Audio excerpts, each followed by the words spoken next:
여러분 안녕하세요. 월가월부의 미국 주식 다이어리 미주다의 김인호 기자입니다. 다들 주말 잘 지내셨나요? 저는 항상 월요일이 문제인데 요즘 들어서는 월요일 아침마다 케이크를 한 조각 먹는 버릇이 생겼습니다. 뭔가 의식 같은 건데 달달한 거를 먹으면 살짝 위로받는 느낌이더라고요. 일요일 저녁은 보통 평일을 앞뒀기 때문에 살짝 우울하게 마련인데 월요일 아침에 먹을 케이크 한 조각을 미리 사다 보면 기분이 좋아지는 효과도 있습니다. 혹시 월요병 이기는 팁 있으시다면 댓글로 공유해주세요. 자, 이제 한 주를 시작해볼까요? 물가. 지난주는 소비자 물가 지표의 시간이었는데요. 이번 주는 세계 경제의 심장부 미국과 세계의 공장 중국 경제가 핵심입니다. 좀 추상적인가요? 네, 이번 주는 미국 중앙은행 연방준비제도 연준의 베이지북과 중국 경제 성장률이 공개됩니다. 주식하시는 분들이라면 반드시 봐야 하는 지표겠죠? 한국 시간에 맞춰서 요일별로 일정을 확인해 보겠습니다. 여기에 혹시 유럽 주식 하시는 분들 계신가요?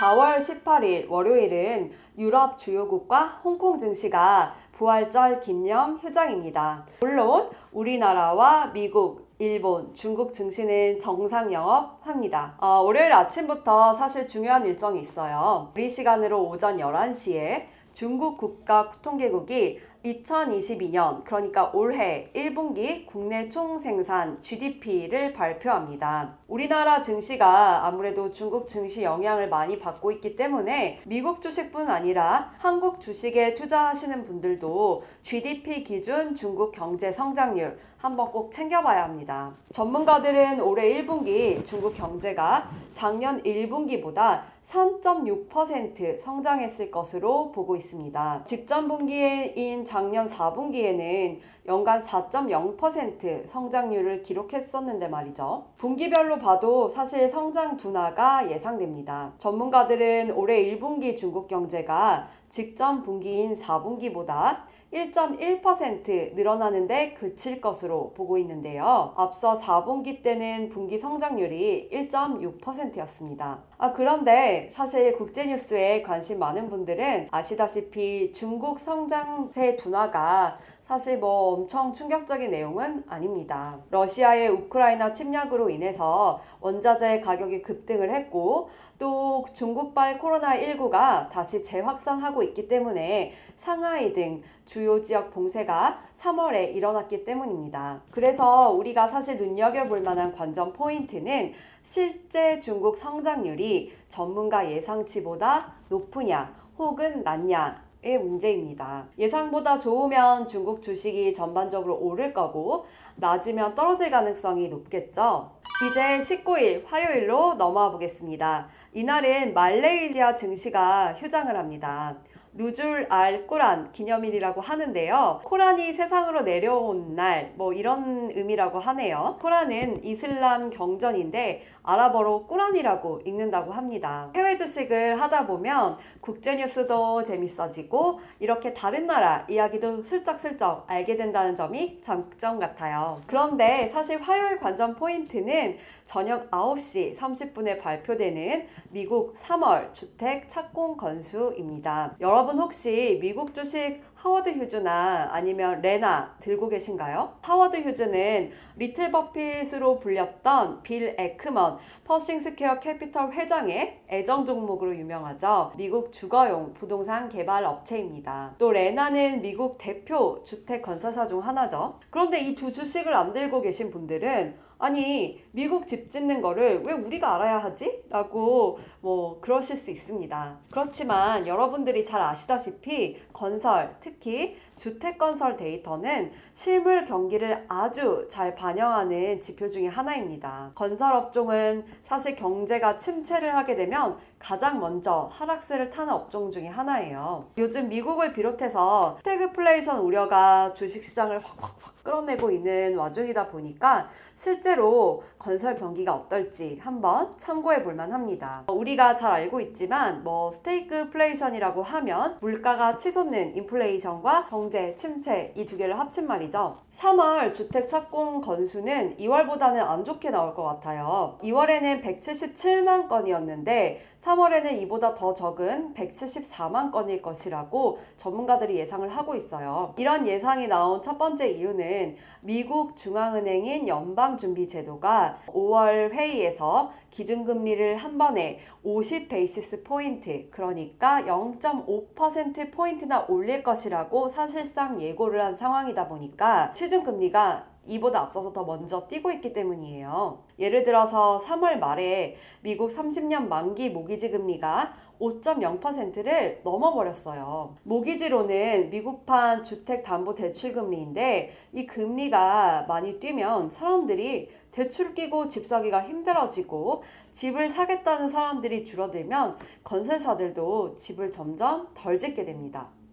이제 21일 목요일로 넘어와 볼게요. 이날은 브라질 증시가 티라덴치스 순국일 기념 휴장합니다. 티라덴치스는 이 뽑는 의사라는 뜻을 담은 단어라고 하는데요.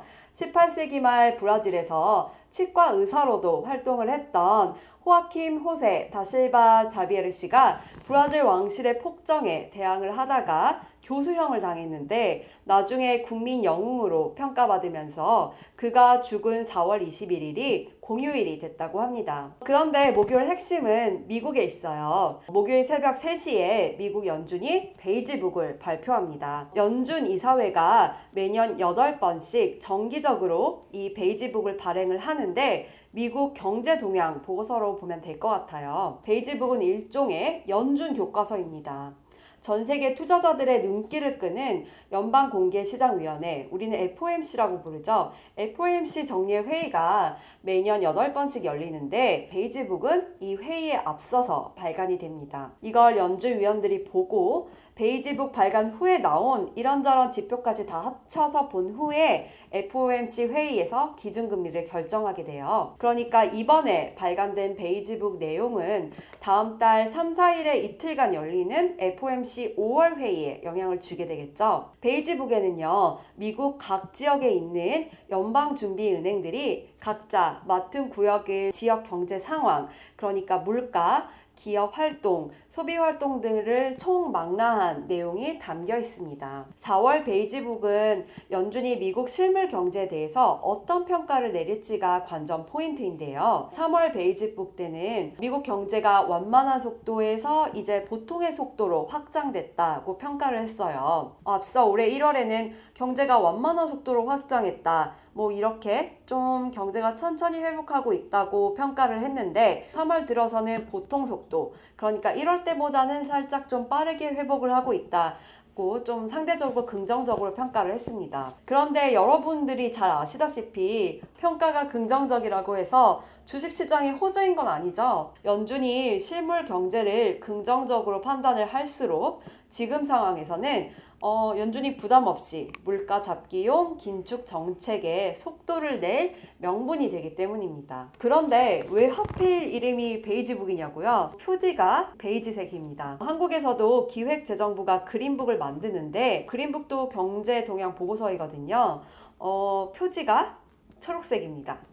미국 얘기만 너무 길었는데 21일 목요일 오후 6시에는 유럽연합 통계청격인 유로스타트가 유로존 3월 소비자 물가지수 CPI를 발표합니다. 우크라이나 사태 때문에 워낙 유로존 소비자 물가가 뛰었는데 3월에는 작년 같은 때보다 7.5% 정도 올랐을 것이라는 전문가 예상이 나옵니다. 식품과 에너지를 제외한 근원 소비자 물가지수, 근원 CPI는 2.7% 정도 올랐을 것이라고 다들 예상을 하고 있는데 확실히 식품, 에너지 가격이 급등을 한 만큼 두 부문을 포함하느냐, 마느냐에 따라서 물가 상승률이 차이가 많이 나죠. 다음으로는 드디어 한 주의 마지막 날 4월 22일은 금요일이죠. 이날 자정에 유로존 4월 소비자 신뢰지수가 발표됩니다. 소비자 신뢰지수란 우리가 지난번에도 한번 짚었듯이 소비자들이 경제를 평가하는 지표인데 보통은 100을 기준으로 합니다. 100보다 높으면 긍정적이고 낮으면 부정적이라고 평가하는 사람들이 상대적으로 많다는 그런 의미예요. 그런데 심지어 유로존은 이게 마이너스입니다. 전문가들은 4월 유로존 소비자 신뢰지수가 마이너스 12.9를 기록할 것으로 보고 있습니다. 3월에는 마이너스 18.7이었습니다. 이어서 유로존과 미국의 4월 구매 관리자 지수, 그러니까 PMI가 발표되는데요. 구매 관리자 지수는 기업체들의 구매 담당 관리자들이 경제를 평가하는 지표입니다. 이 사람들은 기업 구매를 많이 할수록 기업 활동이 활발하다고 볼 수가 있는데 구매 관리자 지수는 기준점이 50이에요. 50을 넘으면 긍정적, 밑돌면 부정적이라고 포리합니다. 미국의 경우 4월 구매 관리자 지수가 56.3일 것으로 전문가들이 예상을 하는데 50을 넘기는 했지만 3월 기록인 58.8보다는 낮을 것으로 보는 모양입니다. 자, 오늘은 여기까지입니다. 제가 이 콘텐츠를 준비한 시점 이후로 연준 인사들의 연설 일정이나 아니면 각국 정상회담 혹은 러시아와 우크라이나 간의 충돌 양상, 중국 봉쇄 일정 이런 것들이 추가로 업데이트가 될 수 있어요. 그리고 또 무엇보다 뉴욕 증시 상장 기업들 실적 발표가 줄줄줄줄 이어집니다. 그렇지만 중요한 경제지표 일정은 미리 한번 훑어야 매매 타이밍을 정하거나 아니면 시황을 보는 감이 생기게 되는 것 같아요. 여러분, 요즘 주식하기 쉽지 않은 시기죠? 올렸다가 내렸다가 그렇습니다. 하지만 세용지마라는 느낌이 들기도 해요. 한 주의 시작인 월요일 함께 해주셔서 감사합니다. 성투하시고 좋아요와 구독 부탁드려요.